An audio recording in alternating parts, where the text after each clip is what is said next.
So was my son. We all must do our part. The dragons watch their mother fight. They will know what to do. Sire, send my brood.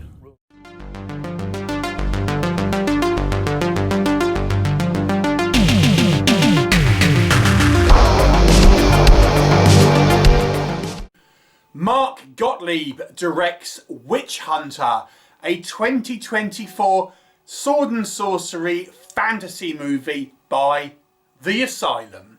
If you're unfamiliar with The Asylum, it is a low-budget American production company known for making mockbusters. They do make the occasional original style movie. I'm not really quite sure if this is meant to be a mockbuster of something, but whatever it is, it's a kind of a fantasy movie.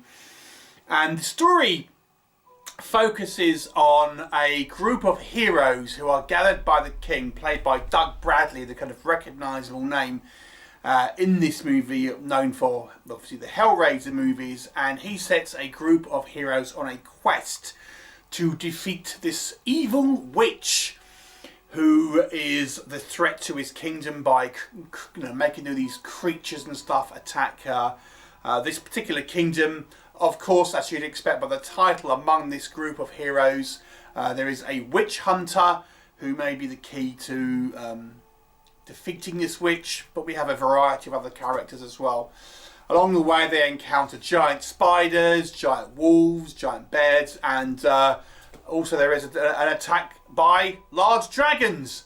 What will happen? You'll have to watch the movie and find out. So let's discuss. Let's talk about the good stuff. What works in this movie's favour? I suppose in some respects it's sort of an ambitious movie for The Asylum. It's not exactly a complex plot or anything, but it's a sort of, the kingdom is under peril. It's defending your kind of homeland against various kind of monsters, a group of diverse kind of heroes and things like this that are different kind of warrior classes and things. It makes for a kind of good Dungeons and Dragons sort of style sort of setup for this movie.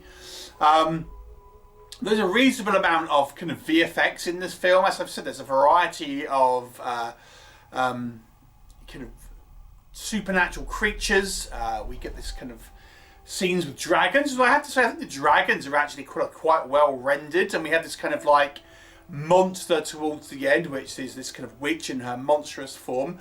And again, the CGI is not the greatest, but if you're familiar with like low budget Asylum movies, I think, oh, do you know what? It's not actually all that bad. And even some of the kind of the lesser effects, like the kind of the giant wolves and stuff, and I think they're okay if you don't mind that you are clearly watching a kind of low budget film here. So it's still kind of quite fun, and the movie is punctuated through its running time with a variety of kind of conflicts. It's not all sort of saved up towards the end. There is an attempt here to have a small sort of skirmishes and things like this through the movie. To try and kind of like keep your interest going and it not being too talky a movie. We'll come back on to that. But there is an attempt at least to have a few sort of action sequences sort of spotted through the film. Now The Asylum is known for using a lot of stock footage, and you could argue that's a criticism in a way. But I will say, if you are, if you're not really kind of noticing that, I think there's a good amount of kind of stock footage which is used. Some of it's just basic establishing shots and things like this.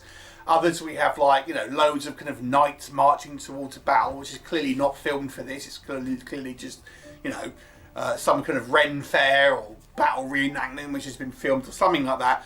But I would say it's used, to a reasonable effect here. Okay, you might argue, well, there's a bunch of kind of plated knights. There's a bunch of kind of like clearly Roman centurions. They're clearly not of the same time period, but whatever. There is nonetheless, they are incorporated, I think, to make this movie seem of a sort of a bigger budget than it clearly obviously is.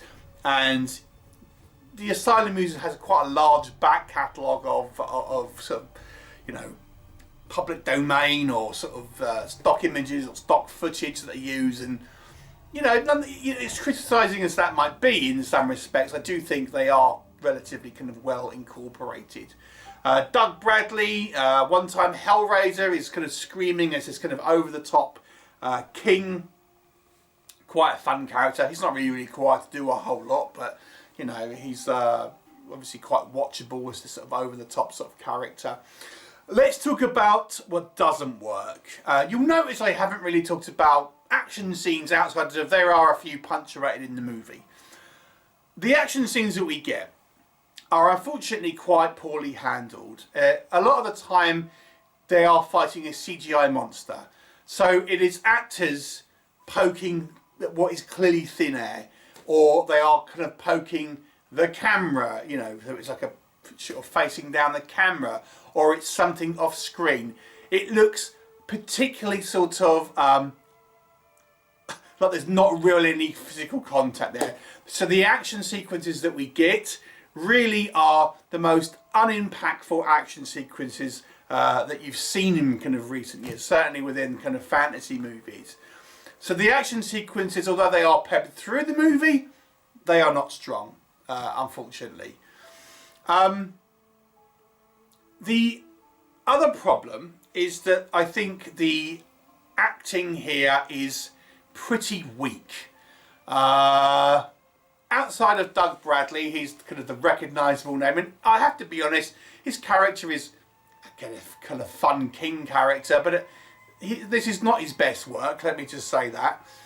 But the rest of the cast, in particular, some of our major characters, including our witch hunter, are quite poor actors, and their line delivery is really clunky.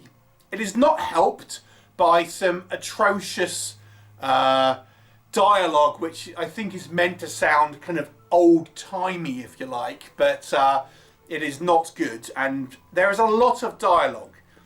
This is a very talky movie. Now, a criticism that's been levelled against the Asylum movies, certainly by us at this channel, but probably by other people as well, is that the Asylum tend to have what we refer to as conversations in rooms. This time it's conversations in the woods, but lots of kind of like filler dialogue scenes, so we don't have to have big action sequences, stunts, VFX, things that cost money. What doesn't cost a lot of money are a couple of cheap ass actors in a low budget location. So we have not particularly convincing actors out in the woods, dressed up in Ren Fair costumes, giving decidedly sort of wooden dialogue a go. And that is the bulk of the movie. So not particularly kind of interesting, it must be said.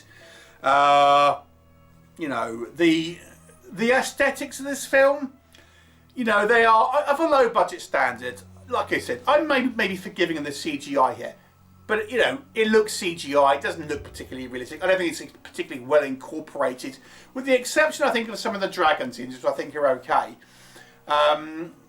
But yeah, some of the kind of the CGI, more mammal type creatures don't look particularly strong. You know, even outside of the CGI, our witch, she looks like a Swedish death or doom metal band member or something like that. Just like horrible makeup, stupid ass wig. You know, it just looks a bit crappy. And obviously, there's a few scenes here that again will look like they're obviously filmed on a green screen. It has this whole cheapy kind of look. To be honest, now I don't mind necessarily cheapy movies to a point, but it's got to be interesting, and this is what this movie is not. It is not an interesting movie. It's just a lot of banal dialogue delivered by subpar actors in a very talky and derivative, quite dull movie overall. I do like some of the kind of the visual flourishes that it tries to do, especially if you consider obviously it's a lower budget movie. I'll give it some credit for that, but it's ultimately not a movie I can wholeheartedly recommend here. So I'm going to give it a 4 out of 10. Have you seen it? What were your thoughts? Please do let me know, and I'll look forward to seeing you next time. Bye for now.